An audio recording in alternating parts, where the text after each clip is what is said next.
many others. Easy terms and Christmas delivery available. This weekend only at Kuiper's Music, Governor Square, West Des Moines.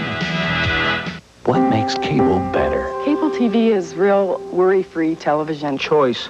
I was surprised by the selection. Fantastic. Well, when I go to my son-in-law's house, they don't have cable, and it's very blah. What do you get only on cable? I'm really hooked on USA. I watch Nickelodeon, ESPN, CNN. You can even go shopping without even leaving your house. Fantastico. because it gives me control. The choice to come home to. I'm Scott Pope. Someone could be breaking into your home right now. It's easy when there's no keys required.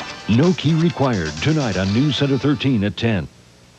You're watching WHO TV 13, your 24-hour news source. And now, Jim Strickland, Lori Groves, and Ed Wilson with tonight's forecast. This is Live at 5. I think maybe this thing is his stomach is telling him, look, take a little slower re-entry. Come on here now. He has realized, as well as all of us, that along with just getting the medication and the treatment, that the rest is the thing he needs. Good afternoon. Welcome to Live at 5. Jean Sutherland says her husband, Tom, may have tried to resume normal life a little bit too soon. The former hostage was forced to cancel his trip to Iowa today after waking up this morning with stomach pains. After a medical examination, doctors discovered Sutherland has a peptic ulcer. He will stay in the hospital in Germany at least 5 days, but doctors say after his treatment he should heal completely. His wife, daughters, and brothers will remain in Wiesbaden until Sutherland is ready to come home to the States.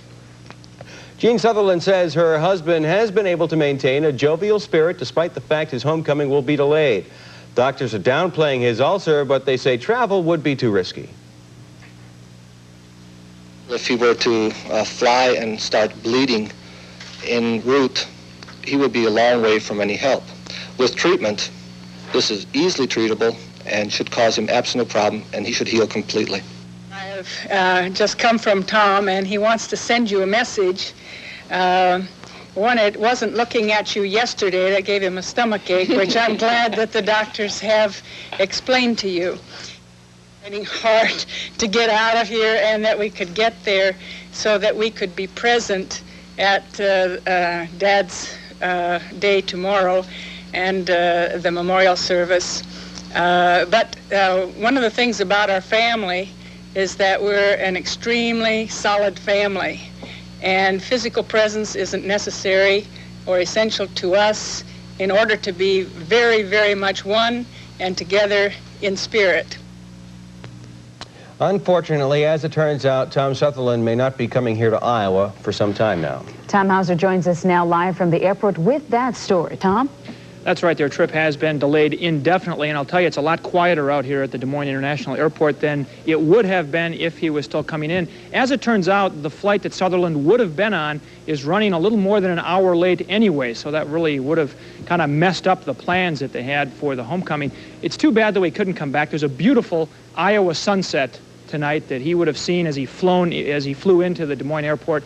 Unfortunately, he will miss that, and at this point, we do not know when he is going to arrive here in Iowa. Now, as you heard at a press conference this morning, the Sutherlands, Jean Sutherland that is, and also her daughters, mentioned that they had to cancel the trip because of the ulcer suffered by Thomas Sutherland. Right now, their plans are up in the air. All they know right now is that they're going to fly straight to California when his ulcer does heal. They will fly straight to California. Right now, the plans are on hold in terms of an Ames homecoming. The good news is that Kim Kerrigan and photographer Brian Renke will be on the plane as scheduled. They will be arriving here in a little less than 20 minutes, and then they will be available for News Center 13 at 6 to give us a full report on their trip to Germany and give us some more up-close and personal details about the Sutherland's experience in Wiesbaden and also while he was in captivity. Now, in terms of the homecoming plans in Ames, as we mentioned, they're on hold. Therese Thompson joins us now live to give us more details on that. Therese?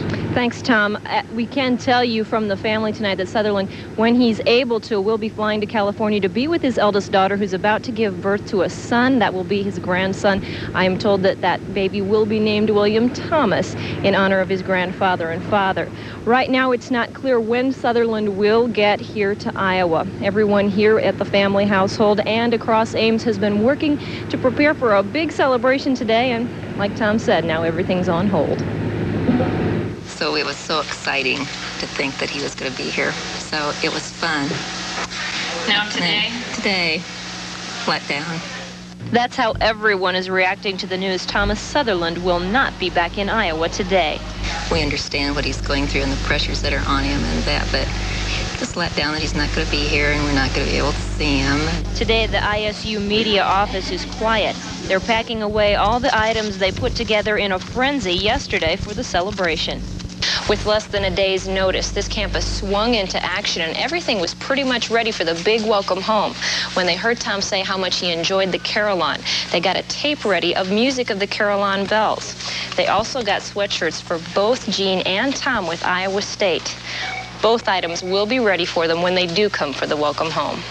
The welcome home banner at the Ames airport also remains, but the hangar where the party was to take place sits empty.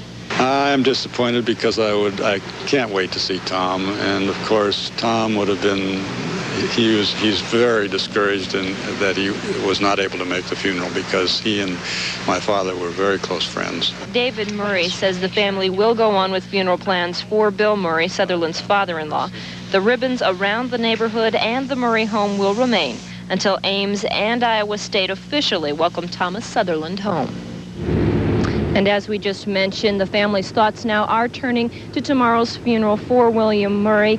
It's a much more somber thing now because they're not able to welcome Tom home tonight. But everyone tells me that they are trying to remain upbeat. A lot of family coming in tonight. They're going to have a big family dinner and celebrate William Murray's life. Lori? Okay. Thank you very much, Therese. That's very nice.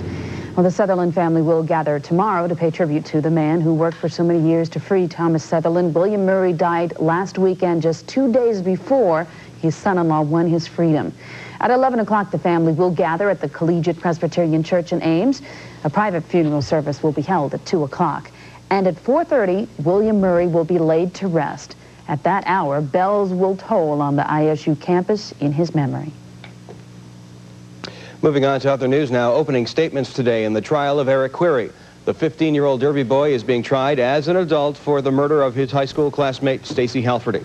She was found shot in the head and back after visiting Query at Query's home. Lawyers for Query intend to prove the shooting of his friend was an accident. Query is expected to take the stand in his own defense. Police suspect foul play in the disappearance of an Oskaloosa woman. Bloodstains were found in the car and at the home of 23-year-old Amy Hulbert.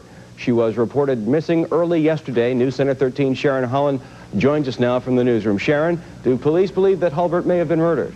Well, Jim, the evidence is starting to point more towards that end of the story, but at this time, police are still calling this a missing persons case and not a homicide. However, the Mahaska County Sheriff does tell me they are looking for a body. Now, here we see one of the most recent photographs of Amy Hulbert. She is the mother of a toddler and is a lifelong resident of Oskaloosa. Yesterday, she never showed up for her first day on the job at an Oskaloosa feed company. Police have found bloodstains at her house and in her car, but police are not sure if she had returned home Tuesday night, the last time that she was seen alive. Police have spent the last 2 days searching for any sign of Hulbert. They've called in the Department of Criminal Investigations and are using State Patrol aircraft to help in the extensive search. Now, police are asking for your help in solving this case. If you have any information, you are asked to call this number tonight, 672-2557. Now, at 6, we will talk to some of Halbert's neighbors to find out more about her, and we'll have more details on the investigation into her disappearance. All right, Sharon Holland reporting for us. Thank you, Sharon. Lori? The racial incidents that have plagued Dubuque won't be tolerated anymore, at least not if the Guardian Angels are successful. They're patrolling the streets of Dubuque today, unarmed, sporting their trademark red berets. 13 members of the anti-crime group arrived this morning to stop the rash of cross burnings. Time now for Des Moines' first forecast. Ed Wilson, he's got a little touch of the flu, but he's sticking it out for us, and we appreciate it. That's right. And you have something to make you feel a little better, don't you? That's right. I got my bear buddy here with me, and we've got, in and out of the picture here. This bear here is part of our bear tree, of course. It's going to be for the Blank Children's Hospital, and we need some of your help and some of your bears out here. We'll be talking about that in just a little bit. First, though, we'll